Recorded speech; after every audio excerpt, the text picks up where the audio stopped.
nadakpa ng duha ka unit sa isang Western Visayas Transport Cooperative nga ginapahayagan nag-overload isang mga pasahero. Sa interview sa Bombo Radio kay Raymondo Boyet Parcon, chairman isang Western Visayas Transport Cooperative, iyagin pahayagan naglabot sa 14 ang nagatindog nga mga pasahero sa isa ka unit matapos nga nagsaka ang pila ka mga individual sa modernized jeep sa Haro Plaza bangod sa mamunog nga ulan. Suno sa konduktor sang nasambit nga unit, hindi naman nila mapapanaog ang nagsobra nga pasahero matapos nga nakasaka na ang mga ini. Ginpakigbahin naman ni Parcon nga ila ipakigbato ang isa ka unit nga ginpahayaga 8 lang ang nagatindog nga pasahero apang paghahatagan sang penalidad. Suno sa iya, istoryahon nila ang Land Transportation Office agod nga hindi pagmultahan ang driver kag konduktor sang isa ka unit bangod man nga dako gid ang multa nga 6,000 pesos. Dugang paniyang pabor siya sa pagpangmulta sa mga masabad nga konduktor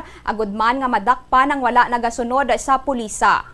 Bali duha ang nalakpan no sang ligad nga gabi no. Kag duha ato nga lakpan tong isa ginatinguan naton nga ma-contest no kay why ang iyang standing suno sa aton nga witness kag sakay nga naog sa lapit sa atong opisina nga 8 lang ang iyang standing no. Masakit-sakit ang 6,000 no. Nga penalty sa aton nga mga sa aton drivers no. Sa 14 nga sir ginambala namon galing pagpanaog sa pasahero sa may Haro Plaza sumaka sinya ang tatlo.